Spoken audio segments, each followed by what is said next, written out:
আছি ধলেশ্বরী নদীর একটি শাখা নদী এলাঞ্জনী নদীর ঠিক উপরে একটি নৌকায় দাঁড়িয়ে আছি। এই নদীটির একটি ইতিহাস আছে।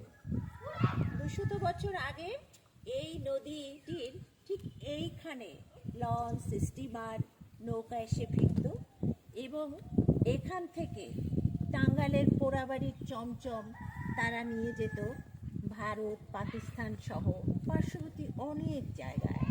এবং এই নদীর পথ দিয়েই টাঙ্গাইলের পোড়াবাড়ির চমচমের সুনাম সর্বত্র ছড়িয়ে পড়ে। আসলে আমি এসেছি টাঙ্গাইল শহরের পোড়াবাড়ি গ্রামে। এটা হচ্ছে টাঙ্গাইল শহর থেকে 4 কিলোমিটার একটু ভিতরে। এখানেই পোড়াবাড়ির চমচম তৈরি হয় এবং পোড়াবাড়ির চমচমের উৎপত্তি স্থান এটি। এই যে দেখছেন, এই যে নদী, এই নদীর পানি, এই পানি দিয়েই কিন্তু পোড়াবাড়ির চমচম তৈরি হতো। এবং এখনো এই জায়গাগুলোতে কিছু কিছু কারিগর এই নদীর পানি দিয়েই পোড়াবাড়ির চমচম তৈরি করে থাকে এবং সে চমচম অনেক স্বাদের। আসলে পোড়াবাড়ির সেই 200 বছর আগের কারিগররা এখন আর নেই। কিছু কিছু কারিগর আছেন অনেক পুরাতন, তাদের বাপদাদারা এই ব্যবসা করেছে, মিষ্টি তৈরি করেছে, তাদের ছেলেরা করেছে, নাতি নাতনি করেছে, তারাও করে যাচ্ছে। কিন্তু এখন এখানকার ব্যবসা সেরকম রমরমা নয়, কারণ টাঙ্গাইল শহরেই এখন পাচারি বাজারে তৈরি হয় জয়কালী, গোপাল সহ আরও অন্য অন্য দোকানগুলোতে এই পোড়াবাড়ির চমচম তৈরি হয়। মানুষ ওখান থেকেই খুব সহজে কিনে নেয়।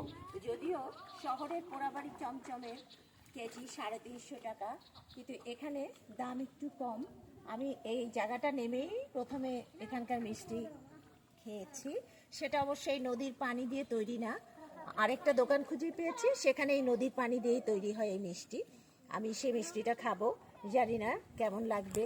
তবে যেটা আমার মনে হয়, পোড়াবাড়ির চমচম যেমন আমাদের ঐতিহ্য, পোড়াবাড়ির চমচমের ঐতিহ্য ধরে রাখতে হবে এবং এই পোড়াবাড়ি গ্রামের যে কারিগররা আছে এদের বাঁচিয়ে রাখতে হবে, কারণ এটাই হচ্ছে পোড়াবাড়ির চমচমের উৎপত্তি স্থান।